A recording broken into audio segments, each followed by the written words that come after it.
Hello friends, मैं हरीश आपका अपने YouTube channel knowledge with Harish पर स्वागत करता हूं। हम लोग पढ़ रहे थे मुग़ल काल।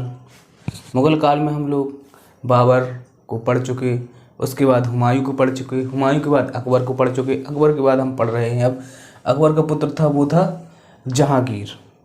आज हम जहांगीर के बारे में जितने भी इम्पोर्टेंट फैक्ट हैं सभी को जानेंगे, इसलिए आप लोग वीडियो को स्किप न करें और लास्ट तक ज़रूर देखें। चलो स्टार्ट करते हैं। जहांगीर ने शासन किया 1605 से 1627 ईस्वी तक। अकबर की मृत्यु जब 1605 ईस्वी में हो गई तो जहांगीर राजगद्दी शाही गद्दी पर बैठे। अकबर के दरबार में 9 रत्न थे, उन्हीं में से एक अब्दुल गफ्फर खान खाना थे। जहांगीर ने उन्हीं के माध्यम से तुर्की और फारसी का अच्छा ज्ञान प्राप्त किया। जहांगीर अपने न्यायपरायण के लिए बहुत ही प्रसिद्ध था और इनके शासनकाल में कुछ ऐसे महत्वपूर्ण कार्य भी हुए हैं और विदेशी भी आए हैं जो कि एग्ज़ाम के लिए बहुत ही महत्वपूर्ण है। चलो डिस्कस करते हैं। जहांगीर के बचपन का नाम था सलीम। अकबर की मृत्यु के बाद जहांगीर का नूरुद्दीन मोहम्मद जहांगीर के नाम से राज्याभिषेक किया गया। जहांगीर भी अकबर की तरह प्रसिद्ध और अपनी सेना को सुसंगठित रखना चाहता था। उसने कुछ इसके लिए कदम भी उठाए। नंबर पहले पे है विद्रोह एवं दमन की नीति। जहांगीर के पुत्र उसे विद्रोह करना पड़ा। जहांगीर के पुत्र का नाम था खुसरो।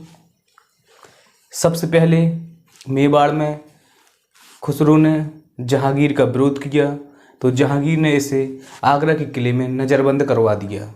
वहाँ से ये भाग निकला और जाकर के लाहौर पहुँच गया।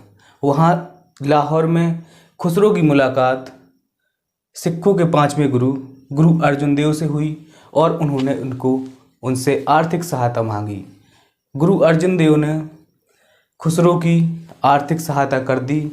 फिर इसके बाद वह अपनी सेना लेकर जहांगीर से फिर भिड़ गया और जहांगीर से युद्ध होने के बाद खुसरो शाही सेना का विरोध नहीं कर सका, जिससे कि वह युद्ध में हार गया और गुरु अर्जुन देव को भी जहांगीर ने फांसी दिलवा दी क्योंकि उन्होंने खुसरो की सहायता की थी। तो ये क्वेश्चन भी बहुत आता है कंपटीशन एग्जाम में कि गुरु अर्जुन देव को फांसी किसने दी थी। एक मेवाड़ में युद्ध हुआ और वहाँ पे मेवाड़ में एक राजा थे जिनका नाम था राणा अमर सिंह। राणा अमर सिंह से युद्ध करने के लिए जहांगीर ने अपने पुत्र को भेजा जिसका नाम था खुर्रम। वहाँ पर खुर्रम ने ऐसे युद्ध लड़ा कि राणा अमर सिंह की सेना को संधि के लिए मजबूर कर दिया और उनका नाम जहांगीर ने इस युद्ध के बाद खुर्रम को शाहजहां की उपाधि प्रदान की। अकबर की सुलह नीति का प्रयोग कर के जब मेवाड़ विजय हो गया, हुमायूं के अंडर में आ गया, तो हुमायूं ने क्या किया कि अकबर की सुलह नीति का प्रयोग करके मेवाड़ को उधार शर्तें देकर राजपूतों को राजशक्ति प्राप्त कर दी। यानी कि जब मेवाड़ पर विजय प्राप्त हो गई हुमायूं की, उसके पुत्र ने संधि कर ली तो उसने राजपूत राजाओं को ही वह पद दे दिए और काफ़ी बड़े बड़े पद दे दिए और वहाँ से उनसे टैक्स के रूप में कुछ पैसा लेने का ठाना। इससे उसने क्या किया कि उन्हें कई राजाओं और सरदारों को ऊंचे पद पर प्रतिष्ठित कर दिया जिससे कि उनकी सेना मजबूत हो सके। इसके बाद है जहांगीर एक व्यक्तित्व। विरोधों को सामान्य एवं रूप से क्षमादान कर दिया। जहांगीर बहुत ही लोक पुरोहित एवं प्रजाहित में कार्य करने वाला शासक था। उसने क्या किया कि जो उसके विरुद्ध थे उसने उनको क्षमादान कर दिया और जो बंदी थे उनको स्वतंत्र कर दिया। जहांगीर ने अपने टाइम पर एक जंजीर भी लगवाई थी जिसे कि न्याय प्रसिद्ध जंजीर कहा जाता है, जिससे कि किसी भी व्यक्ति को कोई भी प्रॉब्लम हो तो उस जंजीर को खींच करके डायरेक्ट बादशाह से या सम्राट से बात कर सकता था और अपनी न्याय की गुहार लगा सकता था। इसके बाद है जहांगीर कला एवं साहित्य का प्रेमी था। इन्होंने अपनी खुद आत्मकथा जिसका नाम है तुझके जहांगीरी फारसी भाषा में लिखी है। एग्जाम में यहाँ से पॉइंट आते हैं कि गुरु अर्जुन देव को फांसी किसने दी थी, तो जहांगीर ने दी थी। और इनका बचपन का नाम सलीम था। जहांगीर के पुत्र का नाम खुसरो था और एक उनके पुत्र था खुर्रम जिनका नाम शाहजहां था। और यहाँ से भी आता है कि उनकी आत्मकथा का नाम क्या था, तो उनकी आत्मकथा का नाम था तुझके जहांगीरी। इसके बाद जहांगीर कला एवं साहित्य का बहुत ही बड़ा प्रेमी था। उसे बगीचों का बहुत शौक था और उसने अपने शासनकाल में शालीमार बाग का कश्मीर में बनवाया था और दिलकुशा बाग लाहौर में स्थापित करवाया। और जो जहांगीर था वो बहुत ही प्रसिद्ध चित्रकार था, जबकि उसे इतनी जानकारी थी कि यदि किसी चित्र को अलग अलग चित्रकार पैर, हाथ, सर बना देते थे तो वह यह पहचान कर बता देता था कि किसके द्वारा सर निर्मित है, किसके द्वारा पैर निर्मित है और किसके द्वारा हाथ निर्मित है। यही लिखा है, प्रसिद्ध चित्रकार मुख, हाथ, पैर अलग अलग बता देता था। इसके बाद पुर्तगालियों की व्यापारिक स्थिति मजबूत थी। उनके टाइम पर क्या था कि पुर्तगालियों की व्यापारिक स्थिति मजबूत थी। इंग्लैंड के एक सम्राट थे जिनका नाम था जेम्स प्रथम। इनके शासनकाल में जेम्स प्रथम ने हॉपकिंस को, इसके बाद सर टॉमस रो को राजदूत बनाकर भेजा था जहांगीर के दरबार में।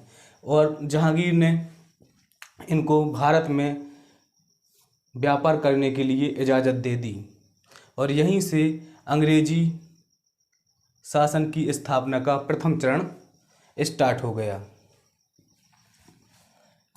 इसके बाद जो जहांगीर था उसको कुछ बुरी आदतें लग गईं और उनने अपनी ज़िंदगी में मदरा पान की आदत डाल ली और 1627 ईस्वी में इनकी मृत्यु हो गई। इसके बाद एक शासका थी जो इनके टाइम पर बहुत ही प्रसिद्ध थी। थोड़ी उनके बारे में और हम डिस्कस कर ले। ये है इमेज जहांगीर की। इसके बाद इनने कुछ 2 बाग बनवाए। ये है इमेज शालीमार बाग की, दिलकुशा बाग की। अब हम बात कर ले रहे हैं जहांगीर के काल में नूरजहां का प्रभाव था। नूरजहां जो थी वो जहांगीर के काल में एक रानी हुआ करती थी जिनका नाम है नूरजहां।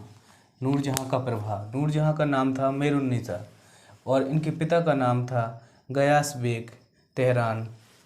गयास बेग इनके पिता का नाम था जो कि तेहरान के निवासी थी। नूरजहां थी वो बहुत ही बुद्धिमान और कुशग्र बुद्धि की महिला थी। इनका विवाह शेर अफगान ईरानी के साथ हो गया था। कुछ समय बाद शेर अफगान ईरानी की मृत्यु हो गई और उनसे विवाह जहांगीर ने कर लिया। इसकी बुद्धि तथा सुंदरता के कारण जहांगीर ने इनको नूरजहां की उपाधि प्रदान की थी। नूरजहां बहुत ही साहसी महिला थी। सुसभ्य एवं सुसंगठित राज्य चलाने में जहांगीर की बहुत ही मदद करती थी, जबकि इन्होंने जहांगीर को कई युद्धों में अहम भूमिका निभाई। और जब भी जहांगीर शिकार करने के लिए जाते थे तो वहाँ पर भी यह उनके साथ जाती थी और शेरों का शिकार खुद ही करती थी, क्योंकि यह बहुत ही निडर महिला थी। एक बार सर टॉमस रो ने जहांगीर को एक मैप दिया, जिससे मैप प्राप्त करके, नक्शा को प्राप्त करके जहांगीर बहुत खुश हुई। उस नक्शे में जहांगीर ने देखा। इसके बाद जहांगीर ने उस नक्शे को बाद में लौटा दिया। ये तो पता नहीं क्यों लौटा दिया, क्योंकि शायद जहांगीर को लगा होगा कि राज्य अभी बहुत बड़ा है, क्योंकि वह सोचता था कि मैं बहुत बड़े राज्य का मालिक हूँ, लेकिन ऐसा नहीं था। उसने सोचा, जब उसने नक्शे में देखा तो उसे पता चला कि अभी जीतने के लिए भी और कुछ बाकी है। तो आप लोग कमेंट बॉक्स में ज़रूर बताएं कि वीडियो कैसी लगी। यदि यूज़फुल हो तो वीडियो को लाइक करें, चैनल को सब्सक्राइब करें और अपने दोस्तों को शेयर करें। ये थे कुछ महत्वपूर्ण पॉइंट जो कि competition exam, TET super TET और भी वनडे एग्ज़ामों के लिए, एसएससी रेलवे के लिए बहुत ही महत्वपूर्ण हैं। हमारे चैनल पर बने रहें और चैनल को सब्सक्राइब करें। Thanks for watching. जय हिंद।